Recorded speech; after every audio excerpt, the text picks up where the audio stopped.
Welcome back to the 2 Months Podcast presented by Boston Pizza South Common here in Edmonton.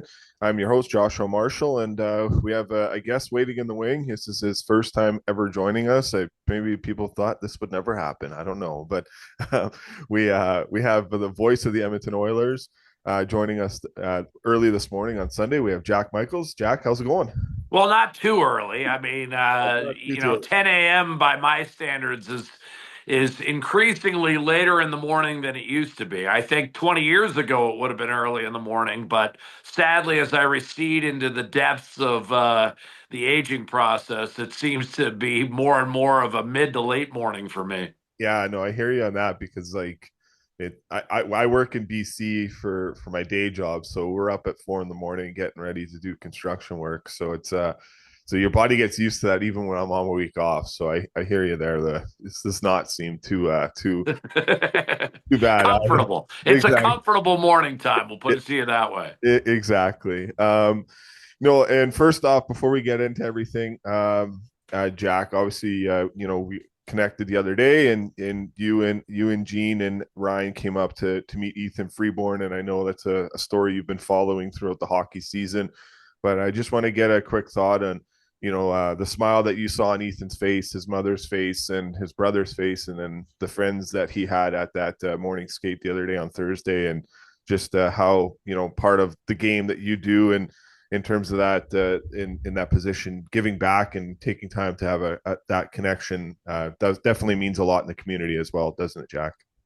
Well, I mean, I don't really look at it as giving it back. I mean, that's just humanity. Like, I don't think it's like me, doing anything. I mean, I think that's just, being a human being and living in Edmonton and supporting one of our own. Ethan is a young man who actually played against my son last year in league play, and so they were competitors at one point, and obviously, for me, the biggest relief, not that I didn't think he had it before, but it was nice to see his support network in person. And that really kind of pumped me up a little bit to know that he's got so many loving people around him. His girlfriend was there, the one you didn't mention, but then, like you said, a ton of friends, his brother, his mother. I mean, he's got a lot of people who love him right around him, and I think that's the biggest thing that probably gets you through a situation like that.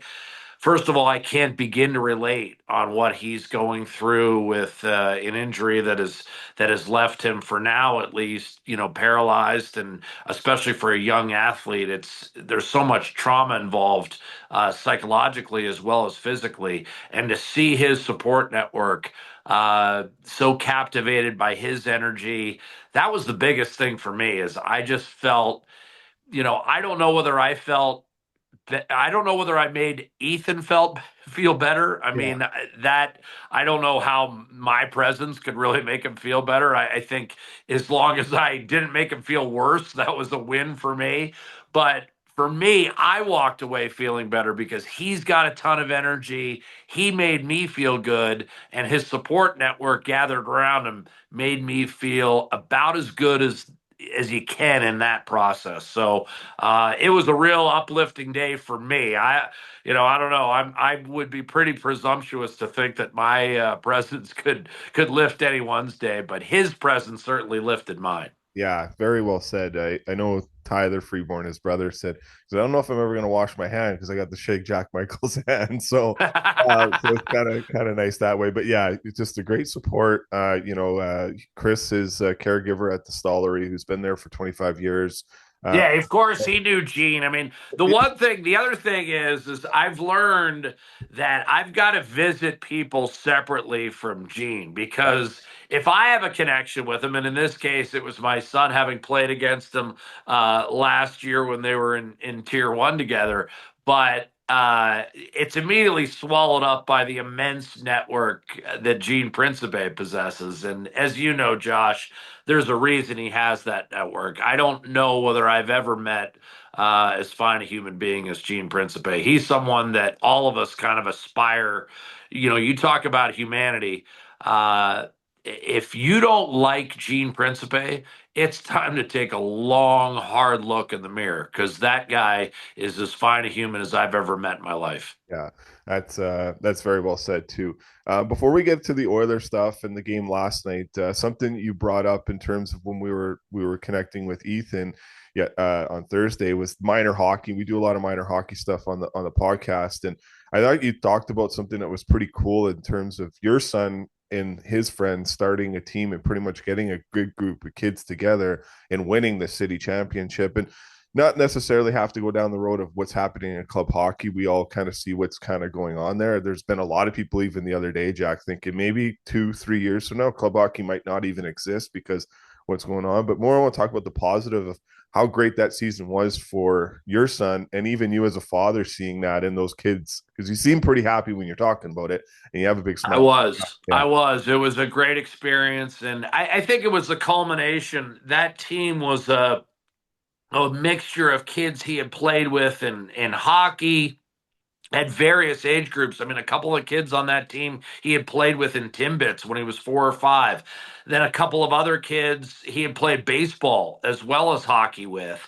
And some of those kids had been, depending on the tier system, weaving in and out of his life, right? And they all seemed to conglomerate for his last year and to make that kind of run after losing in the city final in each of the previous 2 years was so much fun. And they lost in the provincials to Lacrete, as you might have heard me mention, but that didn't dampen what was a fabulous season. It wasn't so much about the winning, it was you know what? Like I knew you when I was 5 or 6, and now we're together when we're 17, and it was just a lot of fun, and it was all of them obviously are in their last couple of years of high school, so there's some pressures there, and it was nice not having a more demanding schedule that you might have at the club levels. And I'm not about to run down club at all, but I thought it was really nice, and it's interesting you bring this up, Josh, because I think sometimes you lose sight of what this is really supposed to be all about. It's such a fractional percentage that has any chance to get a university scholarship, let alone play in the National Hockey League. And I think it's another reminder that regardless of what level you're at, no one 20 years from now is, oh, was that house league? Like no one is going to remember that at all. And sometimes I hear parents say it with this air of derogatory nature, and I just it just kind of cracks me up because ultimately they're all going to end up in the same place, and that's hopefully having a successful career in life after hockey with a lot of fond memories and a lot of friends that were made during those formative hockey years that'll carry you through. I know that, I don't see my son that often. He's 18 and he's got a life of his own and he's first year of university. But what I do know is, despite the fact that I have definitely a revolving door at the front of my house with various kids coming through it, I do recognize a lot of his hockey teammates from years ago. So that's telling me that whatever experience that my son has, it wasn't diminished by the fact that he didn't play club hockey. It was enhanced by the fact that he made some great friends for the teams he did play for. Yeah, it's what it's all about. It's those Yeah. connections, those genuine connections that turn into lifetime friendships and bonds And that often business connections. I mean, yeah, the networking that goes along with that. My next door neighbor, played on defense when he was a kid with the head of a local bank in town, Josh. And that, I recently had my credit card compromised, and I was able to call that guy to get it straightened out based on the fact that my next door neighbor, who's older than I am, if you can believe that, played with this guy when they were growing up together. So again, it's amazing. Just like just in life in general, it's how you treat people when you're with them that ultimately ends up paying you forward years and years down the road. yeah. No, it's very well spoken on that. Let's get to the game last night. Let's move to our Edmonton Oilers report sponsored by our friends at Shadified Salon and Barbershop. They got the 3 locations in Edmonton, and Mo Rahal takes care of most of the Oilers as well. So I know when they watch this on YouTube, Jack, I'm definitely going to get asked to bring Jack Michaels to Shadified to get taken care of. But you probably already All got right. the style. But, I'll give them a shot. I'll okay. give them a shot. They Okay. got a lot of work to do. As you Yeah. can see, Yeah. there's only so much you can do. It's not much of a canvas that they're going to have to work on, but I'll let them give it a Well, shot. if they can make me look good, they can make anything good. So, but they'll definitely want to take care of you there. I know that for sure. But a great game last night. I know on the way home, I was listening. If I was in Calgary last night working that game for our podcast, but I was listening to Rashog's podcast and Tom Gazzola, and just getting the fan scuttlebutt. I saw the first 40 minutes of the Oiler game, and I thought they played a pretty good game for the most part. I know it's that rival between Toronto, but what was your thoughts on the game, and is it right to kind of criticize maybe Skinner, because I think he's been played really good as of late. So I don't know if this one's a fault to him, but what was your thoughts on last night's performance?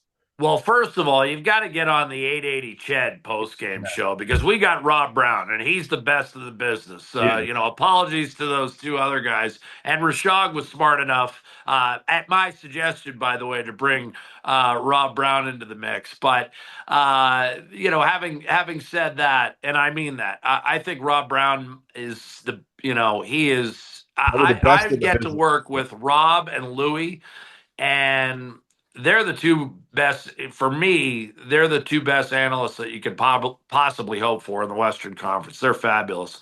Um, but I would say this: I don't think last night was too much about Skinner's goaltending. I think it was about Joseph Wall's goaltending. And granted, there was some leakage in the third period where it started to crack a little bit, but there he was again making a lunging, tremendous save at the horn on Corey Perry. He got a little lucky with a couple of posts in the final couple minutes, but it's hard to ignore the balance of his work. He had 45 saves. From Stuart Skinner's perspective, I mean, I'm not sure what Mitch Marner, just walking through people. I mean, I thought Edmonton, quite frankly, was a little leaky. You could point to rebound control, but then again, what goaltender's out there, controlling Austin Matthews, shot? I mean, in other words, that's the strength of Austin Matthews. Not only does he beat goaltenders, but he makes it difficult for anyone to stick a puck in his hip pocket after fielding a shot from Austin Matthews. The one he might, look at would be, I believe, the second goal, the rebound scored by Matthew Nyes. That was kind of a backhander 5-hole that maybe he'd like back. But you know what? As a goaltender, when you're playing the Toronto Maple Leafs and the Edmonton Oilers, you're going to face high quality chances. And I'm not going to lay that defeat at the feet of Stuart Skinner last night. The bottom line is Toronto had 2 power plays and converted them. Edmonton had 2 power plays and failed to convert either. The score of the game was 4-3. If the penalty kill holds the fort, you're looking at a 3-2 Oiler win. And that ultimately for me, in a close game, the first thing I look at is special teams. And I know there was a big disparity, and there's no doubt that Joseph Wall, on the whole, had a better night. But I would not say that Stuart Skinner played poorly last night against Toronto. Not at all. Yeah, no, I didn't think so. From what I saw, I thought that he and his performance has been pretty good to date. And what's your thoughts? As I think it's like November 9th, this team really took a turn and turned Right. around and pretty much being one of the best, or if not the best team in the NHL. What was that in your point? What was that turning point that made that? Goaltending and special teams. Goaltending and special teams. Stuart Skinner did not have a very good first month. And once he settled in, the whole team seemed to settle in around him. I mean, the penalty kill was 59% in the first month of the season. And, it's still not rated that highly, and it took a tumble last night. But the bottom line is the penalty kill has been up around 90% over that stretch. So special teams of goaltending have pushed Edmonton, into the spot they're currently at, which is, it's still a tie for first place in the Pacific Division. I mean, Vegas has struggled lately. Edmonton comes away with a 3-2-1 homestand, but Josh, in the two games the Oilers lost in regulation on that homestand, they outshot their opposition by 20. 34-14 against Washington, you lose 3-2. 48-28 against Toronto, you lose 4-3. So I don't quibble with Edmonton's homestand on the whole. I think, quite frankly, I'd take issue with some of the recent wins more than the losses, to be honest with you, because Edmonton has been there against the top flight opposition. I think the Oilers have done enough to get by in some of their recent victories. They haven't necessarily knocked it out of the park, but they've been just good enough. And that's also typical of a team that knows that the only results that ultimately matter and the only results that they're going to be judged upon this season are the ones that are going to come in late April, May, and June. So this is a team that has stabilized in terms of special teams and goaltending. It's really defended well and played well at 5-on-5 throughout the season. Even when they started 0-3 and 6-7-1, I think is where you were alluding to in terms of what their record has been since then.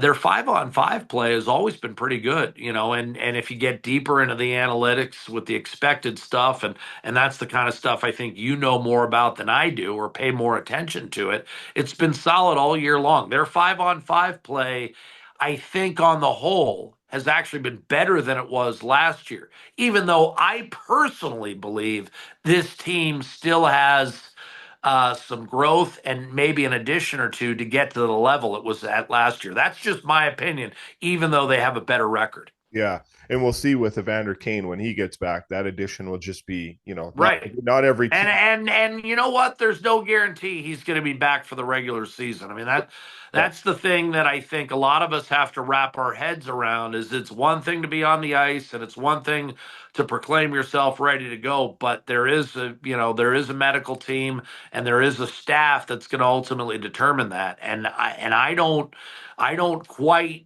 I'm not, there all of a sudden there's 30 games left in the year. yeah, And Evander Kane is going to be challenged to play in the regular season, in my opinion. It is, to me, no better than a 50-50 proposition. yeah. I think it's better to wait to the playoffs part in my eyes with him, because he'll be ready to go, and we have seen it in the past where players have missed the regular season, but we're able to be difference makers in the playoffs, and The only thing I'd say to that, Josh, is if you, in a perfect world, yeah, if you had 10 games, I would not say it's better to wait because I would say better to indoctrinate himself in actual game competition. You're going to be playing some desperate teams down the stretch that are going to try to get in. So that'll help you get up to the game speed you need to be. But also just Evander Kane's a presence. And I think you want the locker room to have time to adjust all the components. You're probably going to add one or two players at the deadline. You're going to want Evander Kane in that mix as well. I think in a perfect world, and I know what you're saying. If there's a question, no doubt, maybe hold him out.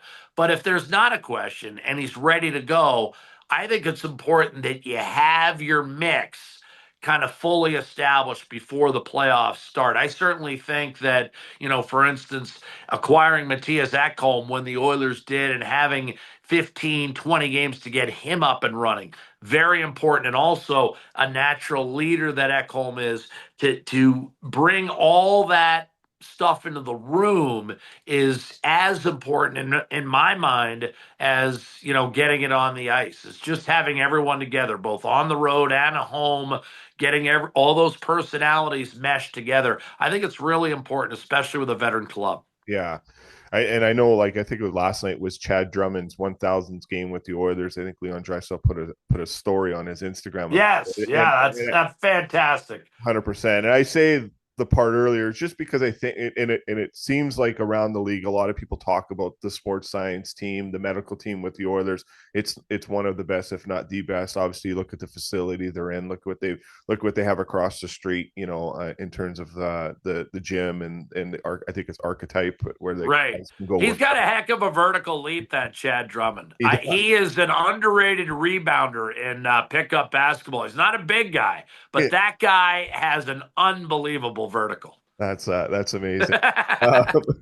Um, what's your thoughts? It's only two games. It's a small sample size, but John Klingberg, what is your overall thoughts of what you saw from him in these last two games? Well, you see him snapping around at times. I Yeah, mean, obviously he's a puck mover. He's another guy that can, like Draisaitl and Bouchard, and we saw it from Nurse the other night when he set up Perry for the game winner. He can fire darts from the back end and get the play moving up ice. I think that's another example of a veteran guy that you want to get as many games under his belt as he can. And I think Edmonton, the timing on this has worked out where, he's going to be able to play a back to back next week and another game against Colorado would at least give him 5 games before another break where he's, sitting on the shelf for 2 weeks. And that is going to be a challenge for him. I mean, we're talking about a guy who hasn't played since November of 23.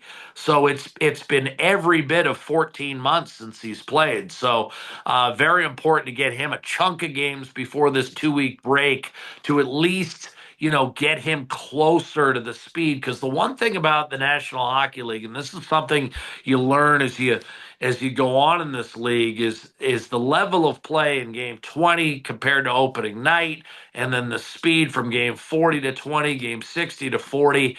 It is amazing how the pace quickens as the season moves along. So very important for a guy who's been on the shelf for 14 months, even though he's a veteran, even though he's been an all-star in this league and a highly accomplished player. You're still playing catch up. So I think it's vital that Edmonton was able to get him a chunk of games before this break, because coming out of the break, that's going to be the push. And having said all that about ultimately this team is going to be judged on the games they play in April, May, and June to set themselves up. I do sense there's a higher degree of importance and placed on where they finish. I think it's in the back of everyone on that roster's mind that had Game 7 be played at in Edmonton's venue as opposed to South Florida, there may have been a different outcome. So I think the Oilers are focused this year more so than in seasons past. I think they gave it a real strong run a couple years ago against Vegas and, lost out by a couple of points and then ended up losing to Vegas in the second round. And then I felt like they, in the back of their mind, they thought, well, maybe we expended too much energy going after that top spot. And last year they kind of cruised in and then regretted it when they lose game 7 of the Stanley Cup Finals. So I think this year it's more like 2 years ago where their focus is going to be finishing as high as humanly possible because they want as many extra home games. I think they feel the home ice advantage for Edmonton in particular is greater in the playoffs than not only the regular season, but greater in the playoffs than other teams around the league in the postseason. yeah, it's If that makes any sense. oh, it does. And you see it like you're doing the games and you're in that arena. It's look at what the Spit and Chicklets guys were part of in terms of when Biz and Wit were there and like they keep talking about that experience and I how think the city is still talking about them being in town. yeah. And They left a lasting imprint on the city as well. So it goes both ways. yeah, it was funny because Rory McIlroy was doing an interview the other day, and he said he picked up hockey this summer, and his team is the Edmonton Oilers. So he was big on what he saw from the Oilers fans, knowing that they didn't win, that they were that team that's going to win multiple cups. And we said it on the podcast before. I think this organization, with the Draisaitl contract extension, I think there's at least 2 to 3 cups to be had in that window of his extension, McDavid's extension. Well, Um, Josh, let's get one. I Let's know. That's let's definitely, get one. but you Let's know get how they, one. I'll settle for one, and we'll kind of build from there. yeah. But you understand, like the history of the No, game. I know, The I know, players I that know what get you're saying. drafted and developed in their organizations, the generation Yeah. of players, they often come out winning a Stanley Cup. It might not happen when we, as a fan or a broadcaster or an expert of the game, want to say it, but it often happens. And just we'll move over. We'll stick with the D theme. And I just one thing on Klingberg. I don't know if you have the answer to this. Would he be able to go down to the American Hockey League on a conditioning stint during that 2 week window, Jack, or is there? Oh, that's a good question. I would have to look at that myself. I assume he's on a one-way deal. Yeah. So, you'd be subjecting him to, yeah, Waivers. I know. Yeah, I just was yeah. wondering if it's, you do see some guys go down. Like I know Philip Myers, Well, when you play 5 games though, you probably like can't, the right? injury standpoint is kind of that's taken out of the mix, right? Yeah, that's right for sure. Let's stick with Bouchard here. Let's go to Bouchard. I was in when I was at the game last night in Calgary. I was talking to a Western Hockey League scout, and we were kind of watching the game together. And he's still very high on Bouchard, but he just thinks this break will be really good for him if he doesn't get selected to go to Team Canada.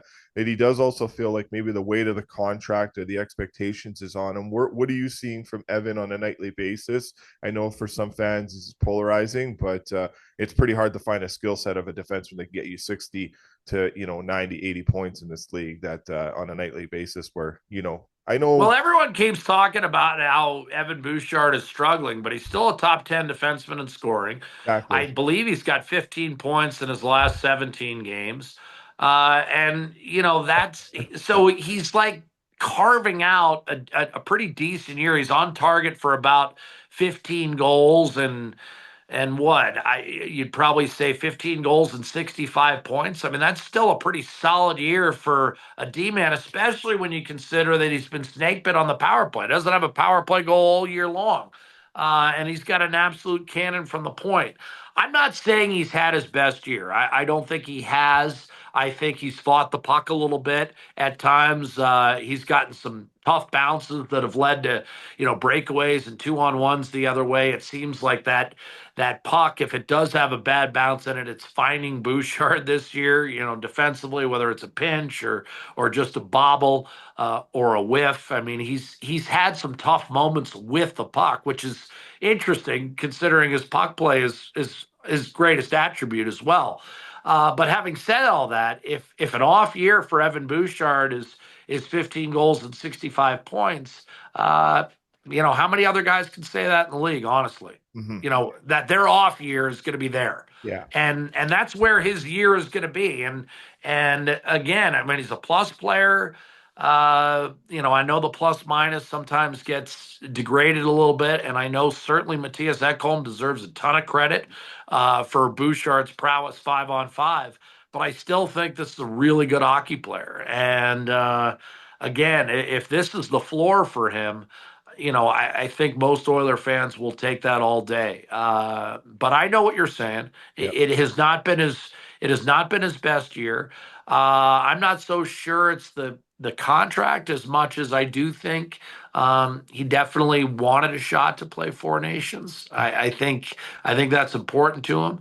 He played for the World Junior team in Canada. I think once you have an opportunity to play for Team Canada, you want to play for him as many times as possible, with the exception of the World Championships, because you Yeah. always want to be in the playoffs. Yeah. But I think it would mean a lot to Evan Bouchard, and perhaps that pressure of knowing he's right there on the bubble, maybe the seventh guy or the eighth guy, and of course, still having an opportunity with Alex Petrangelo pulling out that I don't know whether it's pressure though, because we're also talking about a guy who's played in the Stanley Cup final and thrived, and who's played in a tight 7-game series against another Western Canadian team and outplayed the Norris Trophy winner. So I don't think Evan Bouchard, it's a pressure thing, but perhaps a conglomeration of things, contract, Four Nations,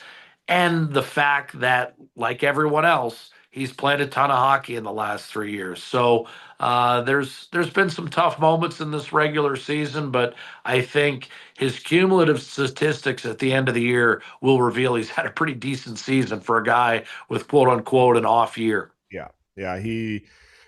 That's a tough skill set to emulate in terms of when you have it. It's a great skill set. And I think the future is bright for him, and we'll see where his next contract in lines with. But this team is going to be a fascinating team to keep an eye on and watch. And I think Stan's done a good job. I think Jeff's done a good job, and a lot of credit goes to Chris Knobloch.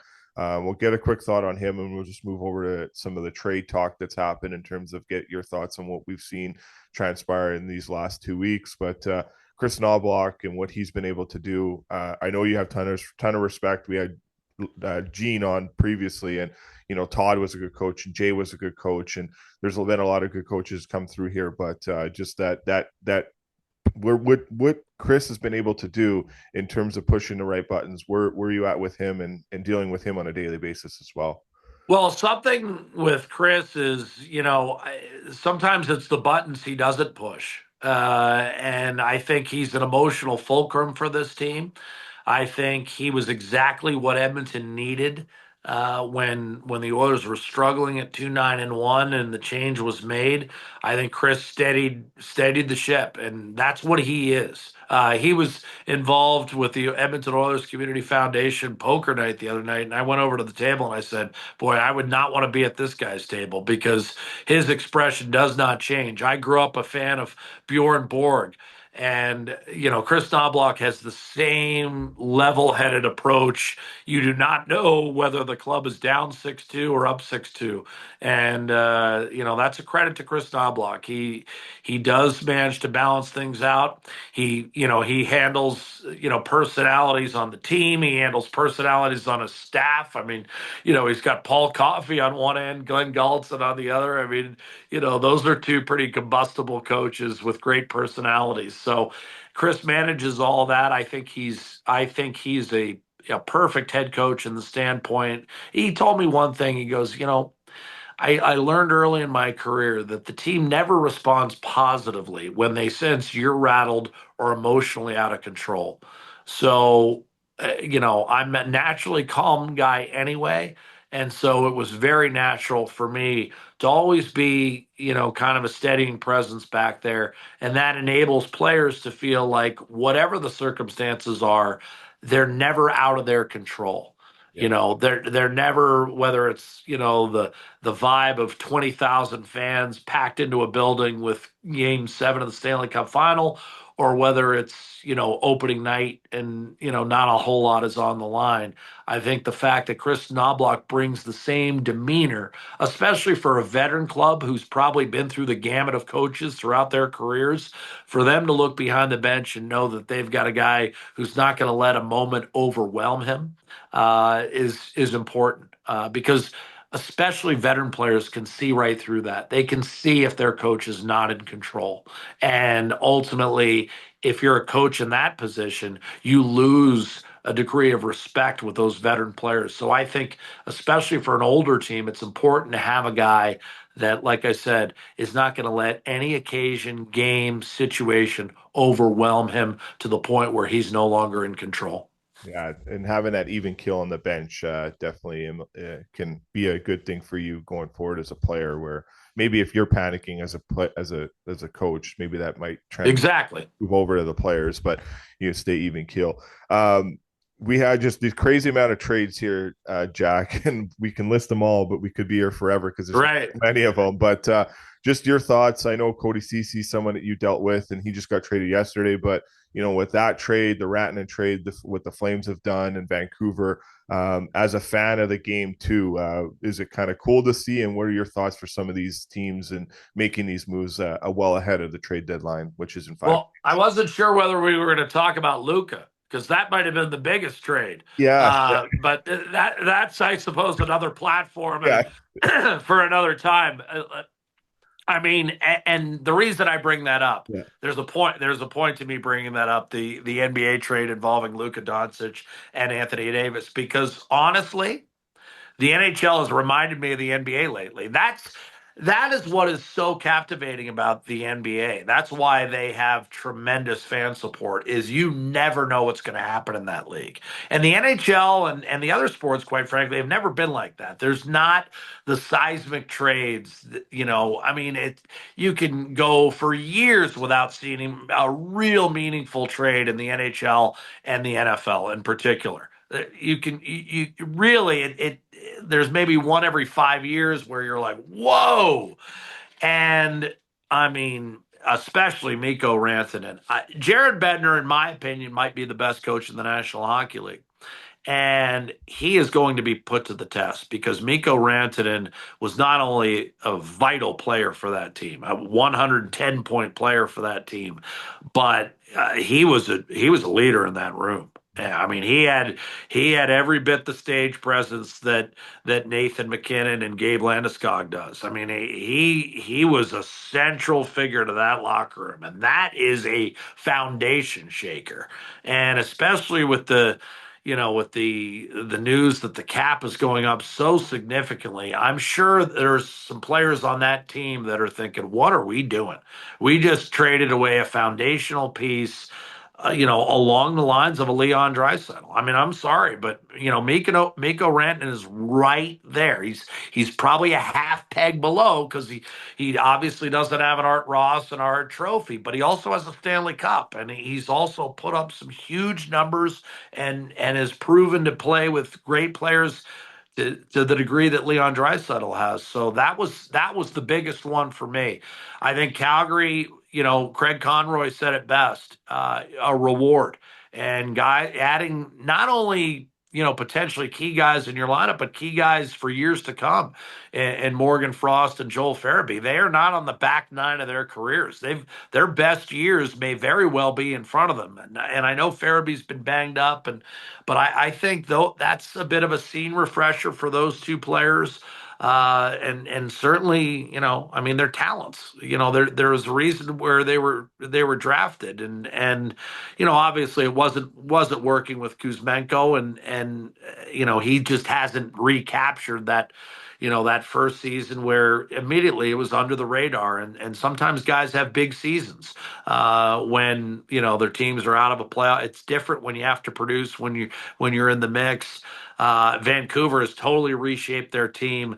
Not much of a return for JT Miller, but I'll tell you what, Marcus Pettersson is a heck of a defender. That's exactly what they needed on the back end because, as much as, Boston may have overpaid for Nikita Zadorov and, Ian Cole is a solid veteran guy. Those two guys are missed on the Vancouver back end. They absolutely needed Pettersson, and I love him. Yeah.